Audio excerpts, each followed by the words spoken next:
Boa noite a todos. Antes de mais nada, eu quero agradecer a presença dos meus... Eu tenho amigos aqui, eu tenho colegas de trabalho, eu tenho grandes amigos. E, assim, eu fico muito feliz de ter a oportunidade de poder trocar informação com vocês. Isso aqui eu não chamo de palestra, eu chamo isso aqui de uma apresentação, onde a gente fala sobre negociação. Para vocês terem uma ideia, esse ano faço 64, nós estamos em 2019, eu comecei a trabalhar como vendedor com 14 anos, ou seja, eu já percorri nas minhas veias 50 anos de estrada. E eu percebo que, assim, de 50 anos para cá, pouquíssima coisa mudou com relação aos processos de vendas. Pouquíssima coisa mudou, para não dizer que não mudou nada. A única diferença, que foi assim substancial, é que os clientes mudaram e a tecnologia mudou. Então, eu sou corretor de imóveis há pouco tempo. Eu comecei a estagiar em 2011. Eu estou há 8 anos só no mercado imobiliário. Antes disso, eu fazia recuperação de empresas, o que antigamente era chamado de concordata. Nós tirávamos empresas da concordata, e eu e a minha equipe, nós preparávamos as empresas para voltar para o mercado, né? Até que um dia por conta de estar longe da minha família, viajando para muitos lugares aí, eu recebi um convite de um grande amigo meu, por que você não vem, não começa a mexer com imóveis, você é vendedor, tal. Eu falei, vamos lá, e eu abracei essa causa, e assim, eu percebi que realmente é um ramo que ele é preciosíssimo. E eu percebo o quanto nós, corretores de imóveis, nós estamos despreparados para enfrentar esse mercado, né? Eu fui observando tudo isso, vendo... eu estava até comentando com um amigo meu aqui, antes de começar a palestra. Eu sou aquele tipo de hoje corretor, mas na época de vendedor, que eu não gosto de perder. Não gosto de perder uma venda, isso me incomoda. E eu não sou de pôr a culpa em ninguém. Eu quero saber onde é que eu errei. Onde foi onde eu falhei, né? Com 64 anos, né? Desde que eu me conheço por gente, crise nós enfrentamos desde quando eu era moleque.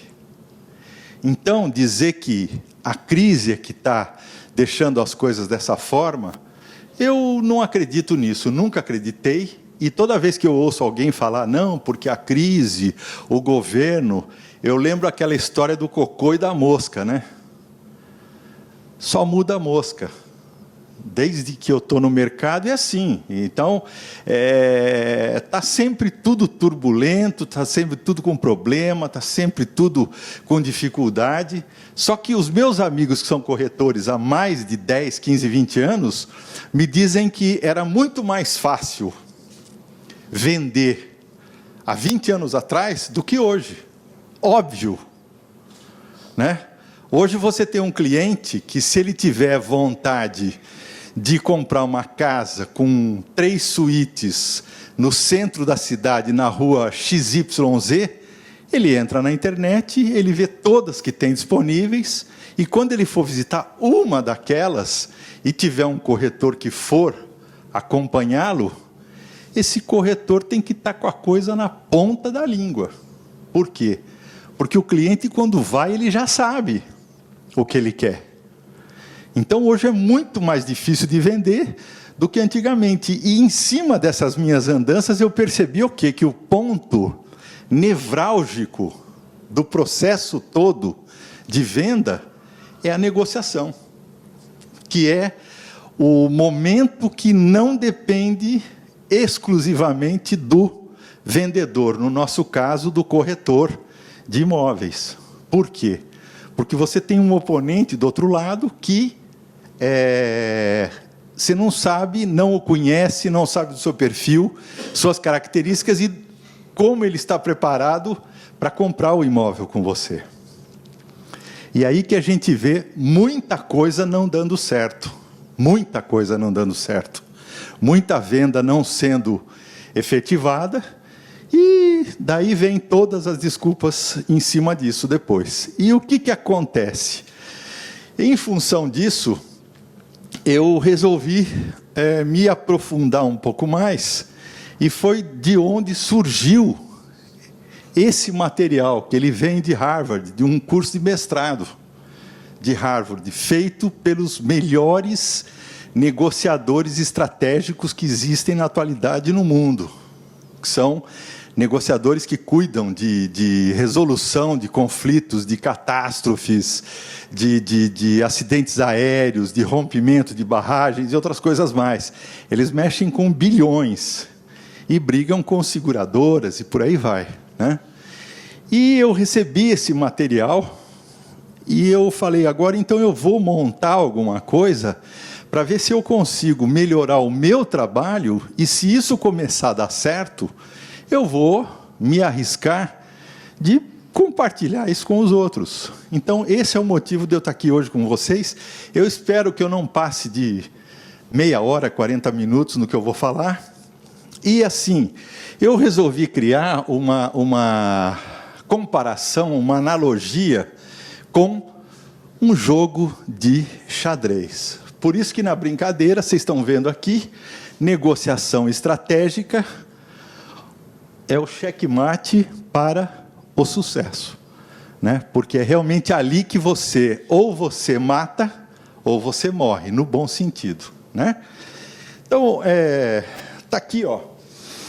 O Masson já falou tudo isso aí, mas eu resolvi só colocar aqui em 10 linhas, e está aí o meu currículo. Eu acho que isso aí é o menos importante de tudo. Então, vamos lá. Jogo de xadrez. Isso é uma arte milenar. Poucas são as pessoas que jogam e jogam bem. Poucas são as pessoas que jogam e jogam bem. Do que consiste? E como nasceu o jogo de xadrez? Ele nasceu de uma estratégia de guerra, onde duas cidades, duas nações no caso, estavam disputando, né? E dali venceria o melhor, e com isso esse jogo foi criado. Muito bem.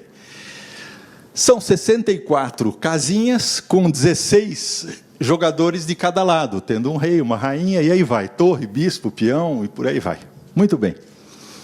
Ganha aquele que neutralizar e derrubar o rei em primeiro lugar. Ok? Então nós vamos fazer essa comparação do que e de que forma. Nós estamos de um lado da jogada e o nosso oponente, que é o comprador, está do outro lado da jogada.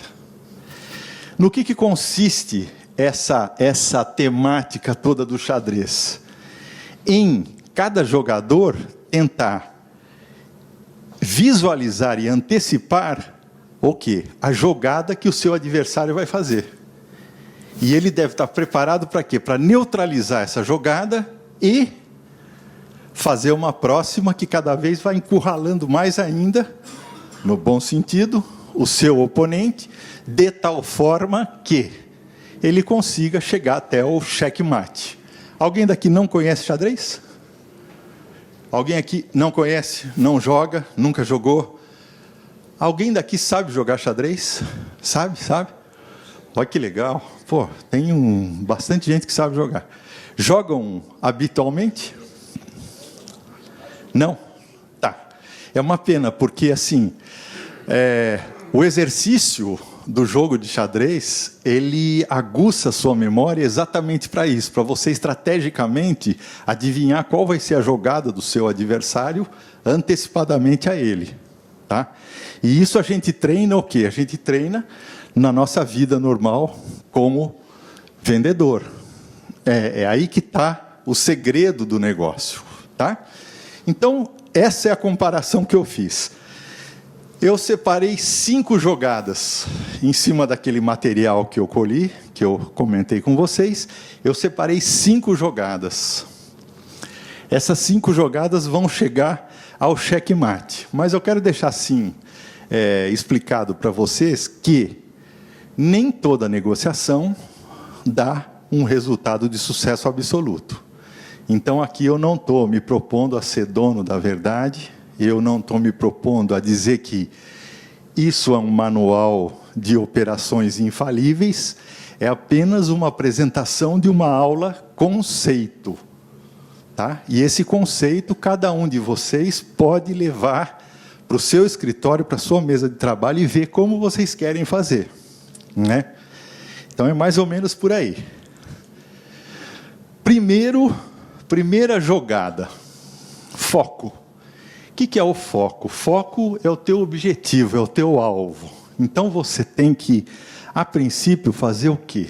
Você tem que estabelecer que tipo de abordagem e que tipo de ataque você vai dar ao seu oponente. Nós vamos chamar o nosso comprador do lado de lá como oponente, tá? Ele não é nosso adversário e nem é nosso inimigo, obviamente que não. Então, é o nosso oponente. Muito bem. Basicamente, existem 3 formas de objetivo, de foco, de ataque. A primeira delas, que é a mais suicida, é aquela onde a gente tenta vender através do empoderamento, da força, né? Tentar, como nós chamamos, empurrar a goela abaixo do nosso cliente. Essa é suicida. Né? Então, obviamente que não é esse o nosso foco. O segundo foco é aquele onde nós estamos, o quê? Nós estamos nos preparando para atingir o nosso alvo, tentando mostrar que nós temos razão daquilo que nós estamos vendendo. O que é isso? É eu tentar oferecer o que eu tenho e não aquilo que o cliente procura. Meio caminho andado, mas eu não diria que é meio caminho andado para a conclusão e para a venda. Eu diria para vocês que é meio caminho andado para não dar certo. Então, o que sobra? Sobra a terceira alternativa, que é qual? Aqui está o primeiro insight, a primeira dica da palestra, da aula conceitual, né? Da apresentação. O meu objetivo vai ser o quê? Trazer o cliente para mim, persuadi-lo, encantá-lo e fazer com que ele, no fechamento do negócio, ele se sinta o quê? Privilegiado. Se sinta feliz e se sinta realizado com aquilo que ele está comprando. Porque imóvel ninguém compra constantemente. São raras as pessoas, né? Nós temos muitos casos de pessoas que compram um imóvel uma vez na vida. Ponto final. Então, esse vai ser o nosso objetivo. Essa é a primeira dica. Trazer o cliente para o nosso lado.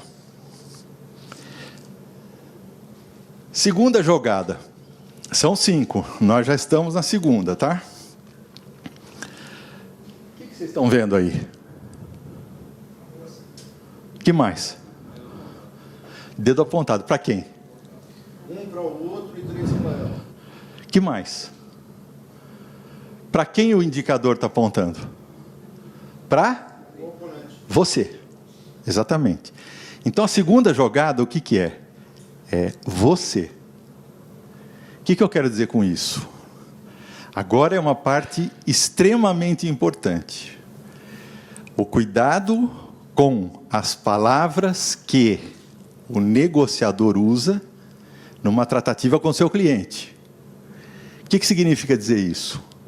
O bom negociador, ele fala pouco e ouve mais, ouve muito. Então, se vocês conhecem algum corretor que fala muito, ensine esse corretor. Fala, olha, escuta mais, ouve mais o que o seu cliente quer falar, procura conhecer melhor o seu cliente, né? Falou muito, você está dando munição para quem? Para o seu oponente, né? Outra coisa, a sua reputação, né? A nossa reputação. Nós temos que cuidar muito bem do quê? De fazermos uma congruência entre o falar e o agir. Não adianta nada eu ser um ótimo marido e um péssimo corretor. Ou eu ser amigo de todo mundo na rua e chegar na minha casa e ser um pai ausente, né? Quando você tem uma congruência na sua vida sobre todos os aspectos, familiar, profissional, físico, espiritual, você tem o quê? Você tem um equilíbrio na sua vida que vai fazer com que você tenha mais sucesso para você poder caminhar, mais credibilidade. Esse é o negócio, essa é a regra, porque o que acontece? O seu cliente que está aguardando uma informação sua, o seu cliente, ele precisa confiar em você. Ele precisa se sentir seguro daquilo que você está falando. Ele precisa acreditar naquilo que você está propondo para ele. Então, a sua credibilidade é enorme, enorme. Só isso não é o suficiente. Você precisa do quê? Você precisa também ter o quê? Habilidades de vendas, né? O corretor não é um vendedor, ele é um intermediador. Não é isso que nós sabemos e falamos para todo mundo? Mas vocês acreditam que o nosso papel não é realmente do quê? De um emissário do vendedor para quem está comprando? Então nós estamos vendendo da mesma forma. E quais são as habilidades de vendas que um bom negociador precisa ter? Vamos começar pelo comecinho de tudo. Uma captação perfeita, né? O que acontece com essa captação perfeita? É você conhecer o imóvel, pisar no imóvel, ver a documentação, fotografar muito bem aquele imóvel, documentar aquela intermediação. Quantos corretores vocês conhecem que não fazem isso integralmente? Quantos? Isso não é o suficiente. Você captou, bacana. O que você vai fazer agora? Você vai montar o seu anúncio, né? Quando você monta o seu anúncio, o que você precisa ter em mente para você poder ser beneficiado na sua negociação lá no futuro? Você precisa fazer um anúncio que seduza o teu cliente. Não adianta simplesmente você colocar lá, casa com 3 quartos, sala, cozinha e banheiro, aceita contraproposta, fale comigo, pum. Sabe, isso todo mundo faz. Todo mundo faz. Crie um pequeno script, prepare as fotos bonitas, dê todas as informações possíveis que você possa dar e que sejam informações de mercado. E o que é mais importante, eu tenho aqui colegas que fizemos juntos o curso de perito avaliador. Saiba se aquilo que você está vendendo, o mercado está absorvendo. O que adianta você botar um produto bonito na sua prateleira e o mercado não absorver e não comprar? Você perdeu tempo, o comprador não vai querer nada disso e o vendedor vai ficar na esperança que talvez você vá vender. E você acaba não vendendo. Perdeu tempo. O anúncio em si, habilidade de vendas. Procure o quê? Mídias adequadas, sabe? O perfil do seu cliente, a localização do seu cliente, onde ele está, aonde você vai divulgar, é outra habilidade. E aí vai a apresentação do imóvel. Quando eu comecei a fazer estágio, para vocês terem uma ideia, o meu grande amigo que me deu esse estágio, ele falava, viu, você precisa ir antes lá ver o imóvel. Porque se estiver sujo, se estiver mal cuidado, porta caindo, como é que você vai mostrar um troço daquele? E realmente isso é verdade. Quer dizer, o que adianta você se esmerar num monte de coisas e, de repente, aquele imóvel está meio que parado, abandonado e mal cuidado? Aí você vai levar o cliente, o que acaba acontecendo? Mais um ponto perdido. Isso não tem o porquê discutir essas coisas, não tem. Então, apresentação, aí vai, hora da negociação, como é que fica isso? O seu cuidado em negociar. E o que é muito importante, que eu sempre quis seguir, é o quê? Pós-venda. Nenhum cliente meu, até hoje, que eu atendi e fechei negócio, eu deixei ele para trás, esqueci dele. Estou sempre conversando com eles, ou é data de aniversário, ou é Natal, às vezes alguma coisa eu faço, mando, enfim. Quando ele precisar de um corretor, de quem que ele vai lembrar? Tudo isso ajuda na sua negociação, no seu leque de venda, tá? Então, veja, o você é isso, é transparência, é honestidade, é ética, né? Credibilidade e habilidade de vendas. É isso, não precisa mais nada disso. Por quê? Na hora da negociação, você vai ter muito mais facilidade de fechar do que você chegar às cegas, não conhecer aquilo que você está vendendo, e para uma pessoa que você também não conhece. Aliado a isso, tem duas coisas, duas ferramentas que são fundamentais e são assim. Uma delas eu acho que deveria ser ensinada no ensino fundamental para as nossas crianças. Quem daqui estuda ou conhece ou aplica inteligência emocional com seus clientes? Alguém daqui lê sobre isso? Conhece? Lê? Importantíssimo. O que é inteligência emocional? Simples de tudo. É você saber se controlar mediante uma situação de conflito. Uma situação de pendenga, de, adversidade. Imaginem se nossas crianças aprendessem desde pequenas, na hora de uma provocação do colega no pátio do recreio, saber se controlar e não entrar numa briga. Imaginem nossos jovens e os adultos hoje. O mundo nosso, de hoje, ele está marcado pela intolerância.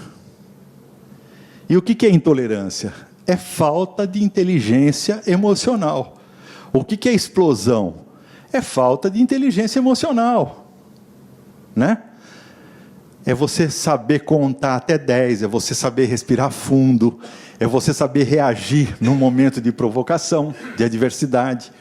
Então, procurem pesquisar mais e aplicar mais. Existem excelentes livros de inteligência emocional, existem cursos de inteligência emocional. YouTube, você entra lá e vê inteligência emocional, você acha centenas de palestras, de pequenos releases ali para você ver e você poder aplicar isso no seu dia a dia, na sua vida, né?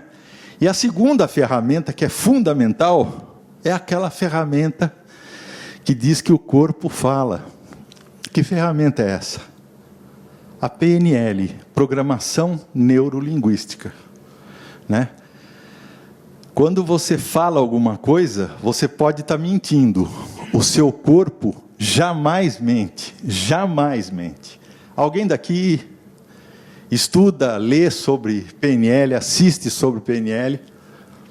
Eu vou estar sempre levantando a mão, depois esse cara levanta a mão para tudo, é que também eu faço palestras. Que bom. Esse é o objetivo dessa apresentação, dessa aula conceito. É a gente trocar informações. Por quê? Porque isso faz falta para o profissional de vendas. Como é que eu vou atender um cliente, sendo que eu não conheço as características pessoais dele? Comportamento dele, reações dele, os interesses dele. Né? Eu falo uma coisa, ele se mexe na cadeira, ele cruza uma perna, ele cruza um braço, ele franze a testa, ele olha para cima à direita, olha para cima à esquerda, olha para baixo. ele mexe com os ombros para frente ou para trás. Tudo isso tem significado, e é tudo cientificamente comprovado, né? Outra coisa, rapport. O que é o rapport?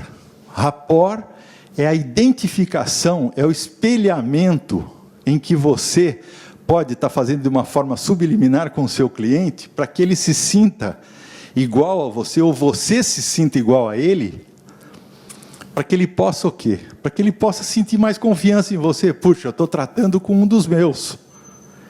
Existem gestos, ações, muita coisa que faz isso, para que você possa chegar e trazer mais para perto de você o seu cliente.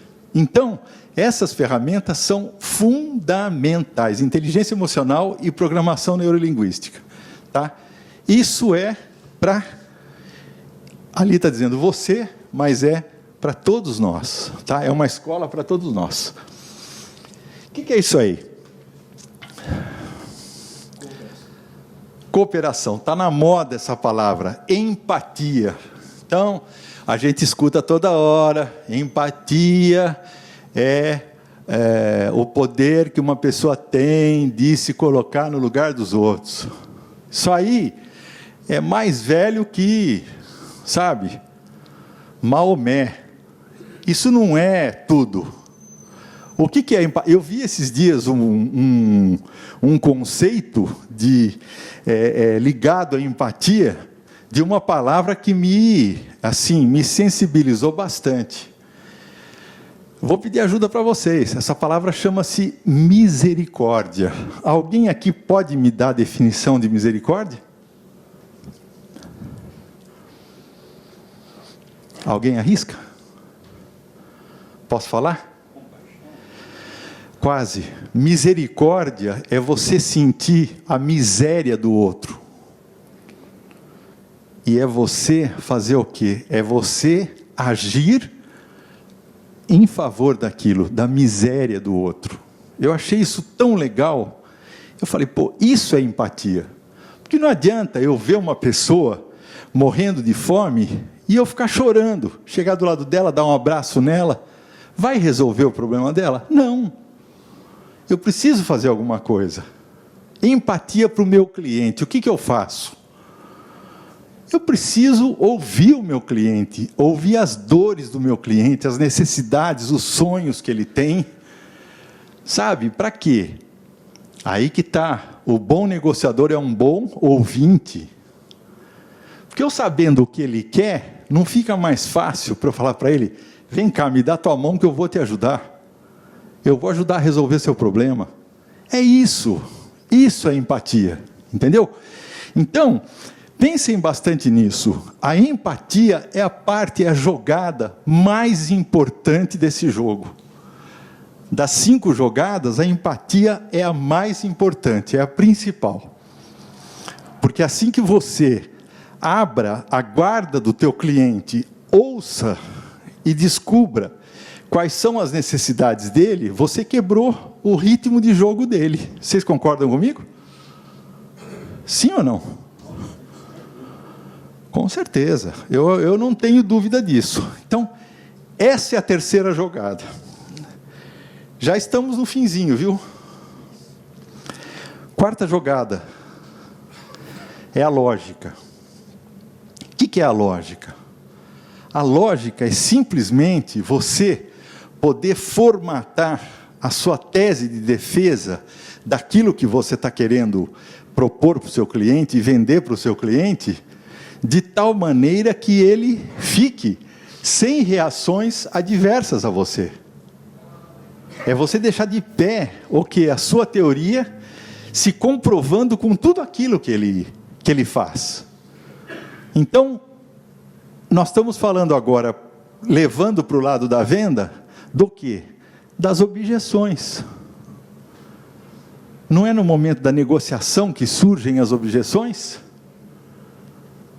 Técnica de vendas. Eu acho que todo mundo aqui está conhecendo isso muito bem, né? Então, puxa vida, está caro esse imóvel, não posso comprar. É uma objeção, e daí? Como é que você vai sair disso? Nossa, fica nessa rua aqui, não era bem aqui que eu queria. Não, eu vou pensar. Tem vendedor, tem corretor que quando o cliente do outro lado fala, eu vou pensar, ele baixa a cabeça e fala, tá bom, até logo, obrigado, aperta a mão do cliente e vai embora. Vai pensar no quê? Vamos pensar junto. Estou aqui para te ajudar. Não é assim que funciona? Você não pode abandonar o cliente sob hipótese alguma. Não pode. Então, o que é isso? A lógica é exatamente isso. É você estar olhando a jogada. Dá para ver mais ou menos bem essa figura aí ou não? Dá? É um tabuleiro de xadrez, são duas pessoas em formato de livro, que é a teoria, né? Que são as técnicas, e cada um está dando a sua jogada. Então, o que acontece? Está um antecedendo e antevendo aquilo que o outro vai jogar. Isso é a lógica, isso é deixar a sua teoria de pé, fundamentada. É isso, tá? E por último, aqui, são os processos. O que é processo? É treinamento. É você rever. Por exemplo, se vocês conseguirem listar 20 objeções, aqui nós temos, acho que donos de imobiliárias, nós temos corretores autônomos, certo? Então, assim, eu faço muito isso com meus pares, meus parceiros mais próximos. A gente treina isso aí, porque ao mesmo tempo em que eu estou fazendo isso com eles, eu estou mais aprendendo do que ensinando, né? Então, você vai ser o comprador, eu vou ser o corretor vendedor. Pode vir com tudo para cima de mim. Você vai botar tudo quanto é obstáculo, você vai colocar impedimento, vai reclamar, vai fazer o diabo. E eu vou tentar sair de você. Depois inverte. Nas imobiliárias, por exemplo, ao invés do pessoal ficar perdendo tempo com WhatsApp, Facebook, jornal, muito café, essas coisas, sabe, juntam ali numa manhã, pega de 2 em 2, está meio fraco o movimento, o pessoal não está afim de sair, porque está frio, está chovendo, está algum problema ali. Vamos treinar, pô. Isso é processo. Entendeu? Então eu queria sintetizar exatamente todo esse nosso bate-papo, que eu não sei quanto tempo deu, mas acho que não deu nem 40 minutos. 35? Então, assim, eu queria finalizar a nossa conversa e deixar aberto para vocês que nem eu, o caso dele, de outros mais, que são muito mais experientes que eu, principalmente na área imobiliária. Para quê? Não, para nós, assim, compartilharmos mais informações. Então, finalizando, é assim, o conceito que eu quis trazer para vocês, essa aula conceitual, é exatamente isso. As 5 jogadas que podem ajudar você a fechar uma negociação com muito mais estratégia e muito mais inteligência. Quais são elas? O foco, onde você vai trazer o cliente até você, né? E trazer o cliente confiante. Segunda, toda a sua especialização, você cuidar da sua reputação, da sua credibilidade e das suas habilidades de vendas. Terceira jogada, empatia. Você fazer com que o cliente confie em você, que ele possa dar um passo para trás e poder depois dar 2 para frente, junto com você e você o ajudando. Quarta, lógica, se preparar muito bem para tudo isso, cada vez aprender mais. E por último, para encerrar, treinar. Treinar, treinar, treinar, criar toda uma lista de objeções e ficar preparado. É isso que eu queria passar para vocês, pessoal. Muito obrigado.